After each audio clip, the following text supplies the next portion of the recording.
My name is Alex. I'm a student at UT Dallas. I'm the president of the Drivers Club and I drive a 2015 STI. Car culture to me, I would say, is just a tight-knit group of people who just love the same thing. Car culture is just everyone coming together, meeting up, having a great time, enjoying themselves. In Austin, it's so monotonous, I guess. I don't know. There's just the same cars all the time, but over here there's definitely a lot more variety. People are a lot more likely to talk to each other. There's a lot of clubs and teams and stuff, and I like that. I like that there's even a competitive aspect to cars. There's been times where like I'll buy a part. Like when I got my wheels, I was super excited, and then I realized like, oh, I don't have any money to like eat. People are gonna want to do whatever the hell they want to do to their car, and there's no right or wrong way to do it as long as it runs and it's something that they want to do.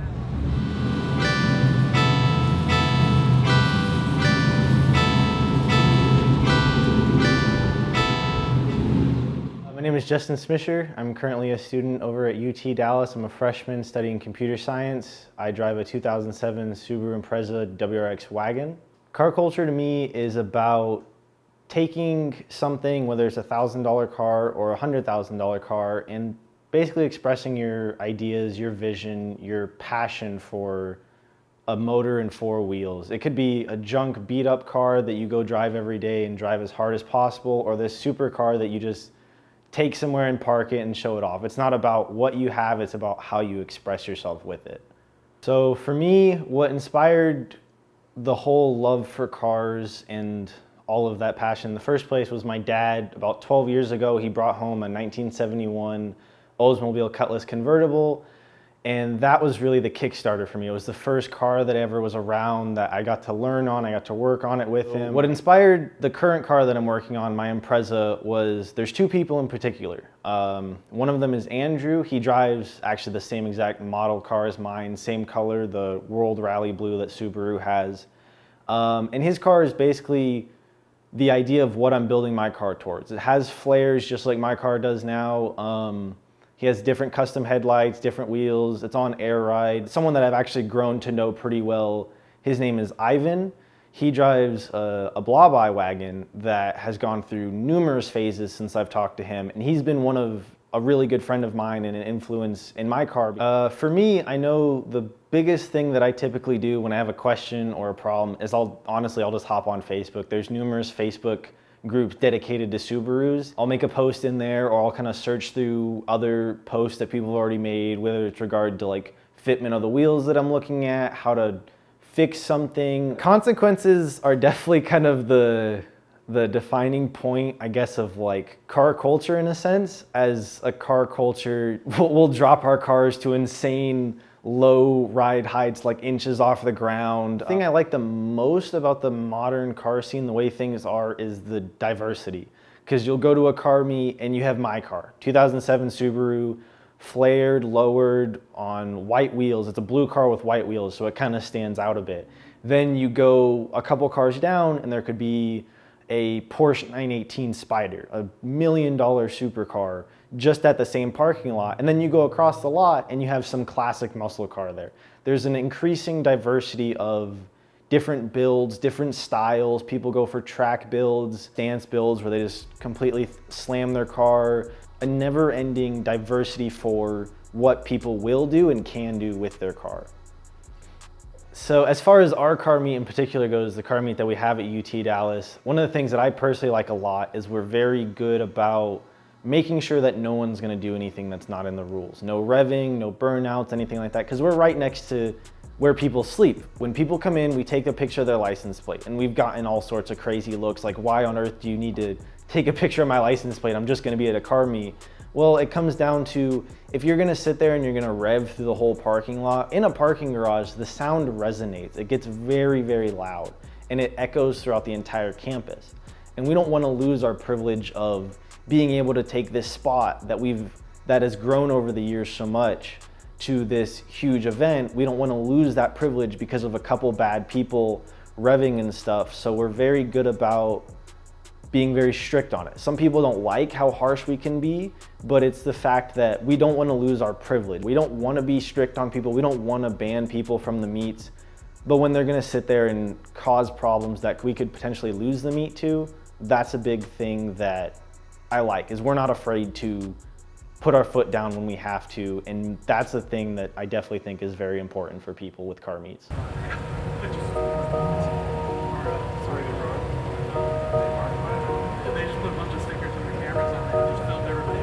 My name is Chase Johnson. I am from Dallas, Texas. Own a 2011 Hyundai Genesis sedan, and I'm an electrical technician. The car culture to me is a way that you can express yourself pretty much in any way you want to. And it doesn't matter race, color, sexual orientation, everybody's welcome. The love for cars started out with my dad. He was a mechanic. Just wrenching on the cars with him in the garage. As far as what's influenced me with my Hyundai Genesis, over the last 5 years I fell in love with the VIP scene. This car is very elegant but different. It doesn't really follow the VIP rules, so I get to express myself that way and being a little different than everybody else. The VIP scene started in Japan with the Yakuza. They've got big luxury vehicles, which are Lexus, Toyotas in Japan. V8 rear-wheel drive sedans that they made even more luxurious by adding window curtains, tables inside, TV screens, speakers, and then lowering the car as low as possible. It wouldn't look like a gangster's car. It would look like a very expensive, very hard to maintain vehicle. Sacrifices, girlfriend, family, not so much family, but definitely a girlfriend here or there. Money, I never have any. It all goes to my car. Finding parts for this car is extremely hard. No one makes anything for it. But that's also part of why I love it. It makes it a challenge. I think the variety draws me in. Just seeing what people have, what they use, and then the ideas they come up with and how to change it. It's probably the most versatile, really, hobby to be in. To address the problem of people being haters, I started a club called Blacklisted Texas. That's really what I wanted to offer the car community, is a way to not be afraid to get into this scene.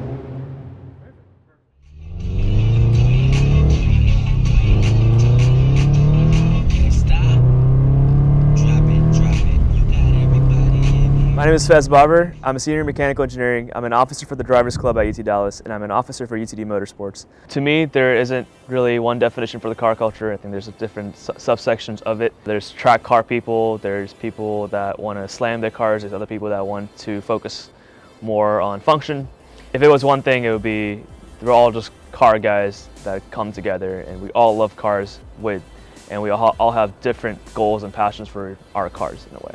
So my parents used to get me these little Matchbox cars that I used to collect, and from there it just went on to bigger and better cars, and I started reading articles about specs of cars. I was in the definition of a brochure reader of cars, and then once I joined the Drivers Club here, I met more people that modified their cars, tracked their cars, autocrossed their cars, and stuff like that. So that really inspired my interest in tracking my car and building it for that purpose.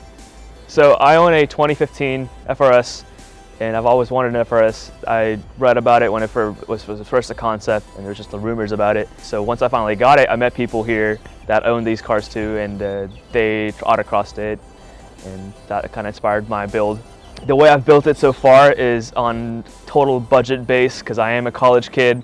I tried buying the best, cheapest used parts in a way that were reliable, good parts, but also cheap enough so my pocket could afford it. I had two choices when I started college. I could either live at home and have this car, or I could live on campus and drive a Toyota Corolla or something like that. So I chose owning the car and living at home. So I sacrificed my freedom for, I guess, freedom in a way. And then I pay for my own car, pay for my own car parts, and the way I do it is I buy and sell motorcycles. I'm also a motorcycle enthusiast. So yeah, I just buy like slightly broken down motorcycles and then fix them up and sell them for profit. So I usually use Facebook and forums. Nowadays I'm starting to use more and more Facebook, because the response that I get from people, if I ask a question on Facebook, it's faster to get a response from someone on Facebook than it is on the forum. Like I said in the beginning, the car community has subcultures, and I'm mostly related with autocrossing people, or like the tracking people, people that track the car, race their cars. And from what I've noticed with them is everyone is willing to help out, no matter who you are. You could be a beginner level, you could be young, you could be old. Everyone's there to help you out, help you get better and better lap times, or help you modify your car better so you could do better on the track. That's what I really liked about that specific culture. So when I was president of the Drivers Club, I wanted to build a big following, a lot of people to come to our meets, and I wanted to connect people from different cities with the same passion, and even at UT Dallas, so people could come to our meets and network with other people, ask about cars, talk about cars. And we have a lot of company people come here too. So for example, we have people coming from Toyota, Roush, Park Place, Lexus, so on and so forth. So this is also a way for people to find jobs if they wanted to, and the way that they can network is through their same passion of cars. Join a car club. Find people that are just as passionate as you about cars that, as you are. Because if it wasn't for that, if I didn't join the Drivers Club, I wouldn't have the friends that I have today, and I wouldn't have the knowledge that I have today about cars, and I wouldn't be building my car the way that I am if it wasn't for the Drivers Club and UTD Motorsports.